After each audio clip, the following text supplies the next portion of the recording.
Sir शांति के ना बहुत मायने हैं कि शांति से पहले तो ये समझना होगा कि हम शांति से क्या समझ रहे हैं। शांति एक ऐसी अवधारणा है जो कहीं ना कहीं समाज में जितने अलग अलग जो विभाजन है, चाहे वो पुरुष और स्त्री के बीच का विभाजन है, चाहे वो जाति आधारित विभाजन है, जो SC ST OBC माइनॉरिटीज इन सबको लेके जो विभाजन है, विभाजन से जो उभरती समस्याएं हैं, जो बीच में लोगों के मनमुटाव है, या फिर यूँ कहें कि जो हमारा marginal section of the society है, वो कहीं ना कहीं जो रिसोर्सेज हैं देश के, उनसे दूरी उनकी है। जैसे पॉलिटिकल रूप से कितने लोगों की भागीदारी है, या फिर समाज में लोगों की कितनी पहुंच है, तो इन सब के मुद्दों को उभारने की कोशिश ये दलित साहित्य है। तो उसी कॉन्टेक्स्ट में हमने इस थीम को रखा है इस चौथे दलित महोत्सव के आयोजन में। और ये 2 दिन का महोत्सव है जिसमें अलग अलग विषयों पर चर्चा परिचर्चा हो रही है, जिसमें बातचीत के द्वारा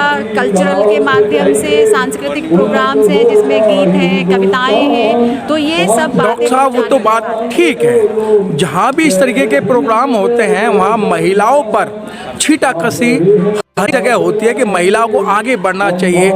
तो मैडम, आज देश को आज़ाद हुए 75-76 साल हो गए हैं, तो महिलाओं को आगे बढ़ने से रोका किसने है? देखिए सर, ये बहुत वाजिब सा सवाल है आपका कि महिलाओं को रोका किसी ने नहीं है, कोई हाथ पकड़ के उनको पीछे नहीं खींच रहा है। लेकिन जो समाज में जो अब तक का जो चलन है, जो परंपरा है, जो यथा इसको बनाए रखना चाहते हैं आप। सर एक ही चीज़ देख लो आप, 1950 में आज़ादी के साथ ही संविधान लागू हो गया, 50 में 47 में आज़ादी के बाद संविधान सबको बराबरी का हक देता है। तो यही यक्ष प्रश्न है हमारे सामने, बराबरी का हक मिलते हुए भी अभी भी पार्लियामेंट में केवल 14% महिलाएं आई, जबकि 33% रिजर्वेशन बिल के लिए लगभग 30 से 40 सालों का संघर्ष चला है और अब जाके पास हुआ है पार्लियामेंट में। और वो भी इम्प्लीमेंट कब से होगा? 2006 से 26 से होगा।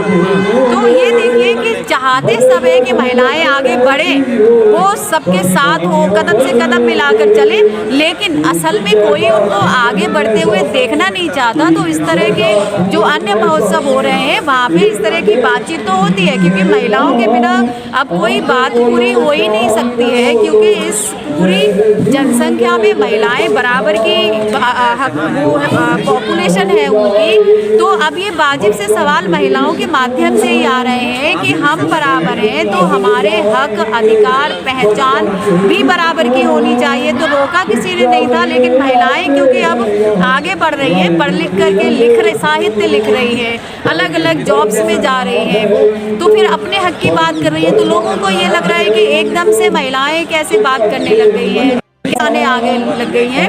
तो सर ये एक लर्निंग प्रोसेस है जिसमें महिलाएं आगे निकल के अपने हक अधिकार की लड़ाई लड़ना शुरू कर दें। लेकिन डॉक्टर साहब, बात यहीं आती है कि महिलाओं को तो देवी देवता चाहिए ना, नहीं तो मंदिर में पूजा करने के लिए चाहिए, करवा चौथ पे व्रत रखने के लिए चाहिए। उन्हें क्या जरूरत पड़ी है कि मतलब वो विश्व शांति की तरफ जाए? और विश्व शांति की तरफ जब भी जाएगा जब उसके पास एजुकेशन होगी। हाँ बिल्कुल, आपने अपने सवाल में ही आंसर जो है वो छुपा के रखा हुआ है, क्योंकि हम आगे तभी बढ़ेंगे जब हम जो कर्म कांड है ना, कर्म कांड से निकल करके जब हम शिक्षा की ओर बढ़ेंगे। क्योंकि डॉक्टर BR अम्बेडकर ने भी कहा था कि शिक्षा हमारे हाथ में वो अधिकार है जिसके द्वारा हम बहुत ऊंची ऊंची संस्थाओं में ऊंचे ऊंचे पद ले सकते हैं और अपने समाज में आकर हम अपने समाज की तरक्की के लिए काम कर सकते हैं। तो एजुकेट होना बहुत ज़रूरी है, इसलिए बाबा साहब का स्लोगन था कि एजुकेट, यूनाइट एंड एजिटेट, कि पहले शिक्षा लो, फिर इकट्ठे हो और उसके बाद संघर्ष करो, क्योंकि संघर्ष की ताकत तभी आएगी जब आप कुछ बोलने के लायक बनेंगे। तो बोलने के लायक हम तभी बनेंगे जब हम शिक्षित हों। लेकिन डॉक्टर साहब, एक घर के अंदर एक लड़की एक लड़का होता है तो सारी पाबंदी जो है लड़कियों पे लगाई जाती हैं। अगर लड़का रात को 11 बजे आ रहा है तो कहाँ से आया है, मम्मी यहीं गया था। अगर लड़की अगर आधे घंटे लेट हो जाए तो लड़की पे आप जैसी जो माता हैं, आप जैसी जो महिलाएं हैं, मतलब 120 क्वेश्चन खड़े कर देती हैं। 120 मैंने इसका पूरा एक बनाया है डाटा। 120 क्वेश्चन होते हैं, 19 हो सकते हैं, लेकिन 121 क्वेश्चन बनते हैं। तो क्या लगता है कि वो बेटियों को वो वैसी जैसे लड़कों को दी जा रही है? देखिए, इसमें रिस्पॉन्सिबल कौन है? हमारा समाज ना, जिसमें महिला और पुरुष दोनों हैं। तो महिलाएं भी उन्हीं परंपराओं को ढो रही हैं, आगे बढ़ा रही हैं, जो उन पर शुरू से बचपन से लादी गई। क्योंकि ये एक समाजीकरण की प्रक्रिया में जब रहते हैं तो वहाँ पर बच्चा जो है वो सीखता है कि उसको बिहेव कैसे करें। तो अब तक जो जोर, क्योंकि हमारी सोसाइटी जो है वो पितृसत्तात्मक समाज है, पेट्रियार्कल सोसाइटी है, तो उसमें मेल डोमिनेशन है, जहाँ पे लड़कों को कभी बंदिशें लगाई गई, उनको कभी रोका टोका नहीं गया, और लड़कियों को 1000 बातें सुनाई गई, रोका टोका गया। तो उसी के प्रति जो हम जैसी महिलाएं जो अब एजुकेट होकर के आगे आ रही हैं, जो ये देख रही है कि मेल और फीमेल में कोई डिफरेंस नहीं है, अगर उनको बराबर की परवरिश, हक, अधिकार और संसाधन मिले तो वो आपका नाम, अपना नाम सब जो है वो आगे बढ़ा सकती है, इकोनॉमिकली इंडिपेंडेंट हो सकती है। तो सर अब समाज जो है वो बदलने की राह पर है, बदल रहा है, ऐसा नहीं है। लेकिन हाँ, जो नहीं बदले हैं उनको बदलने की कोशिश है, और यही दलित लिटरेचर फेस्ट का एक। बिल्कुल सही बात की है आपने। दलित साहित्य की मैं अगर बात करूं, मैडम जिस प्रोफेशन से आप आती हैं, प्रोफेशन है, और आप कॉलेज में पढ़ा जैसे बहुत सारे पढ़ा रहे हैं, लेकिन आपको लगता नहीं है मैडम कि जो लिटरेचर है, दलित साहित्य है, वो महंगा है?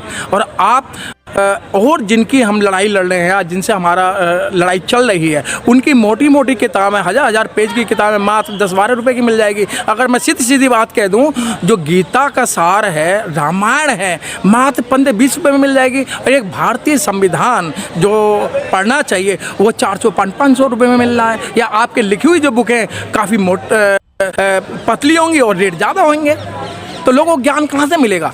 अब सर देखिए कि जो ये साहित्य जो अभी तक जो सवर्ण, सो कॉल्ड हम सवर्ण साहित्य कहें, या फिर इस समाज को चलाने वाली जो पहले की माइथोलॉजी है, या फिर हम ये कहें कि धार्मिक किताबें हैं, जो चाहे रामायण है, चाहे वो गीता है, चाहे वो बाइबल है, या दूसरी किताबें हैं, क्योंकि उद्देश्य ही अब ये हो गया है शासन प्रशासन का, सरकार का, कि वो जन जन तक पहुंचानी है, क्योंकि वही तो सार है ना उनके अनुसार जीवन का, कि कैसे चलाना है। तो जब उसके जैसा लोग बिहेव करेंगे तभी तो जो आवाज़ जो उठ रही है दलित लिटरेचर के माध्यम से, जो उत्पीड़न की जो आवाज़ है, जो अनुभव की जो आवाज़ है, वही तो दबानी है ना सर। तो वो तो साहित्य को फैलाएंगे सब तरफ। तो जो हमने अभी लिखना शुरू किया है, तो वो अभी साहित्य थोड़ा थोड़ा बाहर निकला, और वो सर जल्दी ही वो पब्लिक प्लेटफॉर्म्स पे होगा, वो आगे आएगा। तो कोशिश में सर शुरुआत में होता है तो परेशानियाँ आती हैं, चुनौतियाँ आती हैं, और हमें ऐसी उम्मीद है कि दलित साहित्य भी एक बड़ा जो है वो सिंबल बन चुका है एक सोसाइटी को रिप्रेजेंट करने का। तो ऐसा नहीं है, वो भी अब पब्लिक प्लेटफॉर्म्स पर आगे आ रहा है। हाँ, कुछ कोशिशें हैं उसको पीछे ले जाने की, लेकिन अब हमारे पब्लिकेशंस भी, और धीरे धीरे हम भी कोशिश कर रहे हैं कि अपने लिटरेचर को हम अपने तरीके से लेके आएँ। और आप देख रहे हैं कि ये दलित लिटरेचर फेस्ट उसका एक उदाहरण है, जहाँ पर हम अपने लोगों को मंच प्रदान कर रहे हैं, अपने लोगों को बात रखने के लिए जगह दे रहे हैं, क्योंकि ये हमारा अपना स्पेस है जहाँ पर हम अपनी बातें किसी भी माध्यम से। डॉक्टर साहब, एक बड़ा कड़वा क्वेश्चन है, और आपको लगेगा कि पहले आपके पास में विकल्प मीडिया नहीं था। जो मेन स्ट्रीम मीडिया की बात करते थे, तो मेन स्ट्रीम मीडिया कभी दलित लोगों को उन्होंने कवरेज नहीं किया, और आज आपके पास विकल्प मीडिया हो गया है। लेकिन आप जैसे प्रोफेसर, अच्छे जो प्रोफेसर हैं, वो विकल्प मीडिया को कोई मतलब क्या कहते हैं, एक इज्जत तहज़्ज़ुब नहीं दे रहे हैं। नहीं सर, ऐसा नहीं है। देखिए, जब जो मेन स्ट्रीम जो मीडिया है, अब वो दलितों की आवाज़ को क्यों सुनेंगे या उनकी बातों को क्यों रखेंगे? लेकिन आप जैसे लोग हैं जो हमारे समाज से निकले हैं, जो इस क्षेत्र में एक नाम बन चुके हैं, तो देखिए वो लोग आ रहे हैं, हमारे इस फेस्ट को जगह दे रहे हैं, लिटरेचर को जगह दे रहे हैं। तो धीरे धीरे सर हमारी भी जगह बनेगी, और एक समय ऐसा आएगा जब लोग पूछेंगे कि अच्छा, ये दलित जो मीडिया था इसने तो बहुत अच्छी कवरेज करी थी और बहुत अच्छे प्रोग्राम्स भी हुए थे। तो सर ये अभी शुरुआत है, और ये रास्ता हमें और आगे तय करना है।